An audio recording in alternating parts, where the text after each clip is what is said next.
Good morning to all of you students.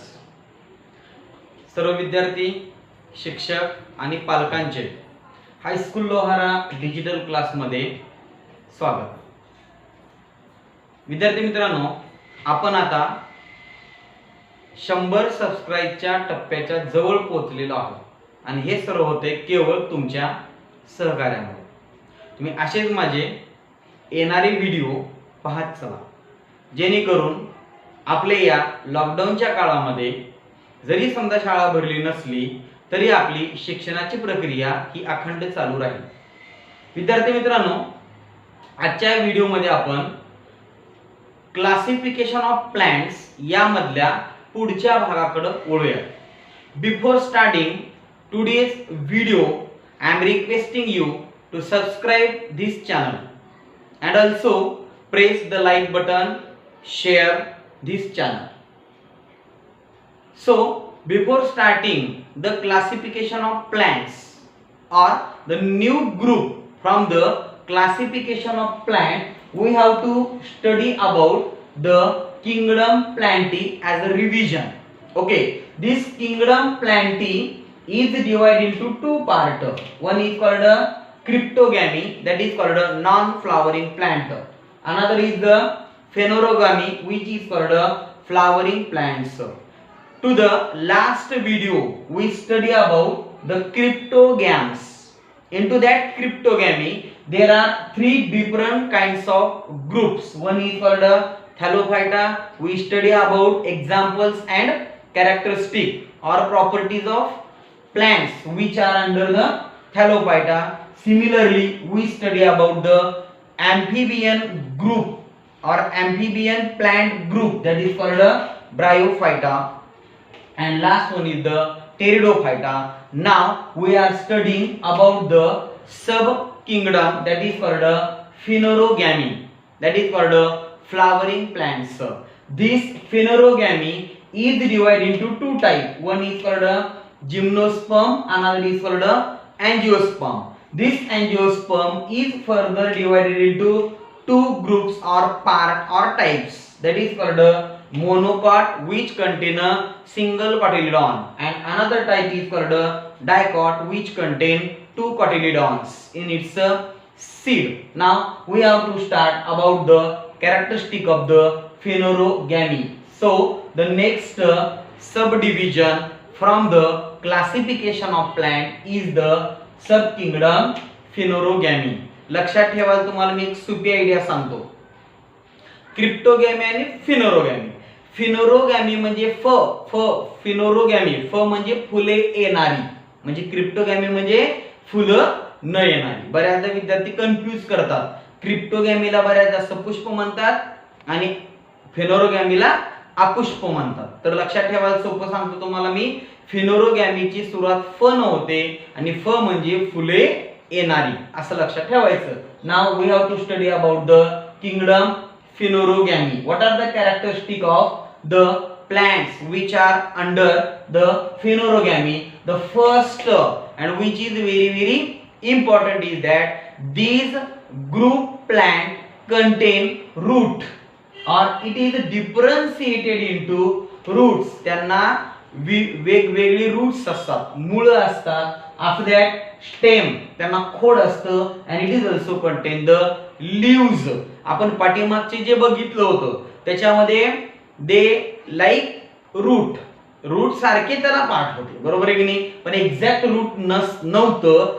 पण याच्यामध्ये लक्षात ठेवा, फिनोरोगॅम्स मध्ये it contain a differentiated different part like roots, leaves, after that stem. Okay, the important characteristic is that these group plant contain a vascular tissue. It means they contain xylem and phloem for the conduction of water and food. Okay, also they contain the reproductive tissues, आणि त्याचप्रमाणे ते प्रजनन करणाऱ्या tissue त्यांच्याकडे असतात किंवा त्याची निर्मिती ते करत असतात. which makes the seed. आणि लक्षात घ्या, त्याच्यामुळे कुणाची निर्मिती होते?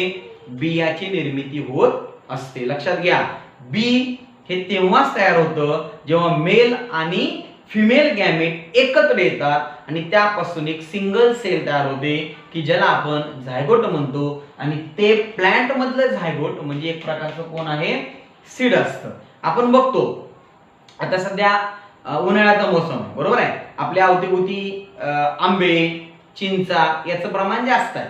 तर आपण जेव्हा आंबे खातो तेव्हा त्यामधली कोय उकंड्यावरती टाकतो, बरोबर आहे. पण काही दिवसानंतर ऑगस्ट मध्ये, जुलै मध्ये तुम्हाला असं लक्षात येते की त्या उकंड्यामध्ये आंब्याची झाडं आलेली आहेत. बऱ्याचदा आपण चिंच खातो आणि चिंचुका टाकतो, बरोबर आहे की नाही. तर तुम्हाला काही दिवसानंतर तुमच्या त्या उकंड्यावरती चिंचचे छोटी छोटी रोपटी दिसतात. मग आता ती रोपटी कशी आले, तर त्याचे जी सीड आहे त्या सीड मध्ये ऑलरेडी फर्टिलायझेशन होऊन, आता ते डिटेल मध्ये आपण पुढच्या वर्षीच्या सिलेबस मध्ये बघणार आहोत 10वीच्या, की नेमकं फर्टिलायझेशन कशा प्रकारे होतं आणि त्यापासून एक सिंगल सेल तयार होते आणि ती सिंगल सेल म्हणजेच त्याचं सीड असतं. आता तुम्हाला प्रश्न पडेल, सर मग ठीक आहे सिंगल सेल तयार झाली, बरोबर आहे.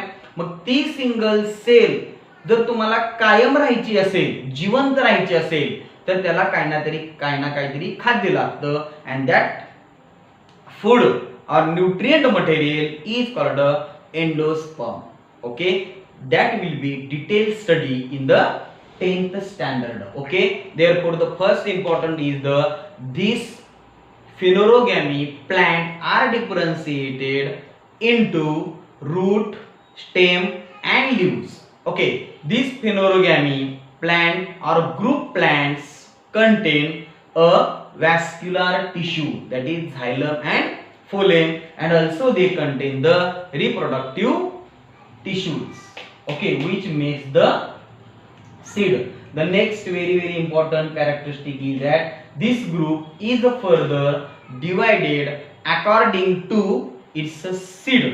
त्याचं नेमकं बी कसं असतं, if that seed is open or whether that is closed, and on the basis of that is divided into two types. One is called gymnosperm and another is called angiosperm. Okay, now sperm means seed, sperm means seed, gymnus means open seeded plants like cycas and so on. त्याच्यामध्ये B J असतं ना त्याला natural covering नसतं, म्हणजे ते open असतं. Okay, and another is called angiosperm means closed seed, that is seed contain a natural covering like mango, त्याच्यावरती natural covering असतं, बरोबर आहे. आपण आंबे खातो आणि आंब्यामधली कोय टाकून देतो, गर खातो कोय टाकतो, म्हणजे कोय ही मध्ये आहे आणि बाहेर त्याला काय आहे, नॅचरल कव्हरिंग आहे. बोर that is called the berry, after that is called चिंच, बरोबर आहे की नाही. यांना बाहेरून काय असतं, कव्हरिंग असतं. Okay, in this manner this group that is called phanerogamy is divided into two types or groups, that is called gymnosperm and angiosperm. First of all we have to study about the gymnosperm. What are the characteristics of the plants which are under the group of gymnosperm? Name itself says that gymnus means open, sperm means seed. It means these group plant contain open seed. That is the first point. Okay, the another important point is that they are evergreen. ते नेहमी कसे असतात, evergreen म्हणजे सदाहरित असतात. Okay, after that they are the perennial. Okay, and they are woody.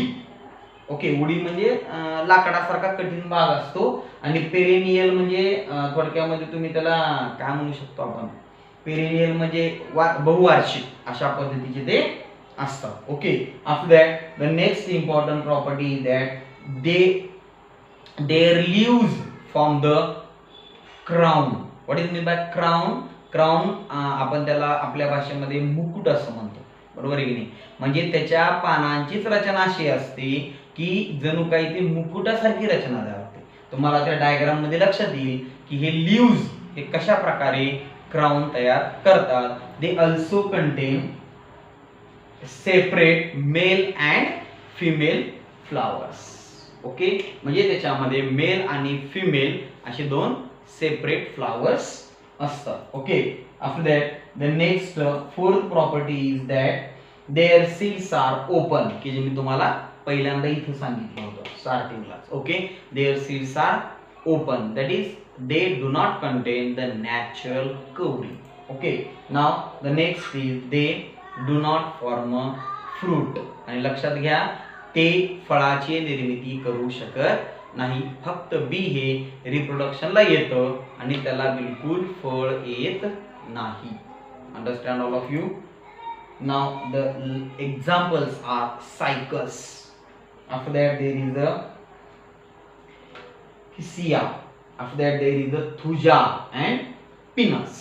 आता म्हणतात sir आम्हाला वनस्पती पाहिजे, बरोबर आहे नाही, तर आपण त्याचं या ठिकाणी पाहूया ती नेमकं वनस्पती कशा असतात. हे तुमच्या समोर पहिल्यांदा येते, ती म्हणजे cycas.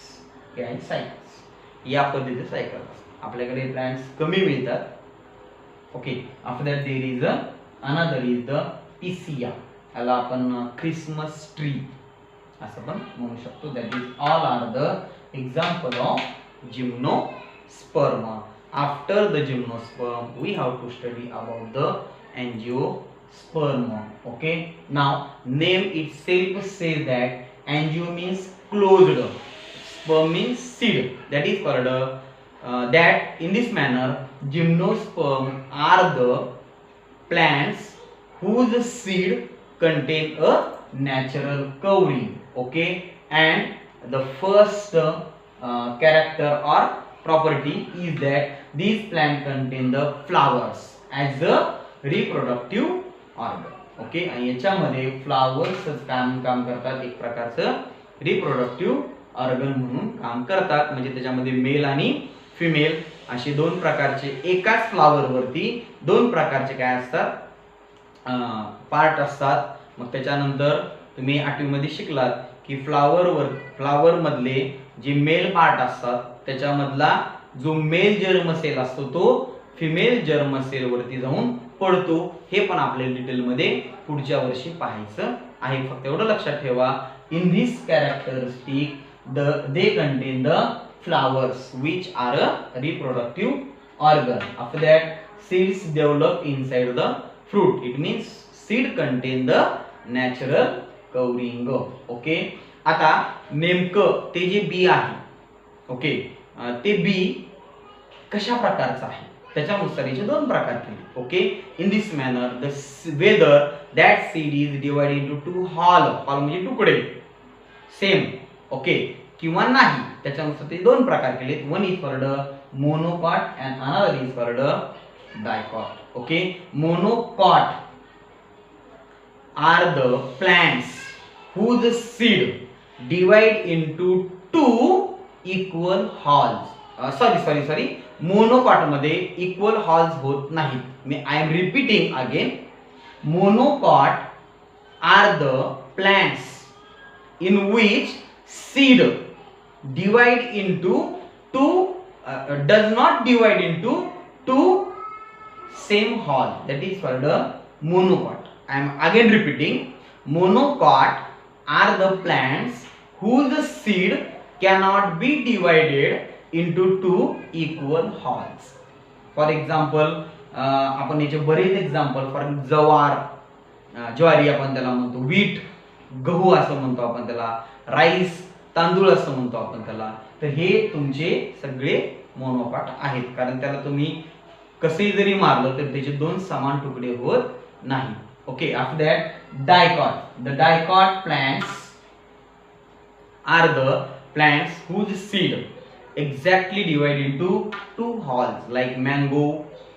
After that there is another example that is called the almond, म्हणजे आपण त्याला बदाम असं म्हणतो, वगैरे वगैरे याच्यामध्ये एक्झाम्पल्स येतात.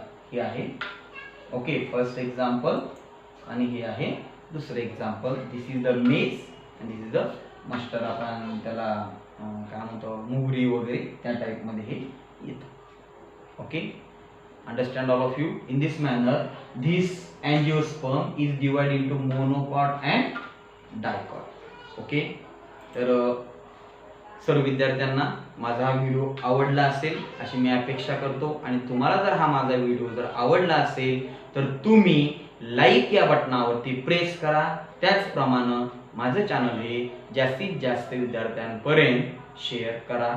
Thank you so much.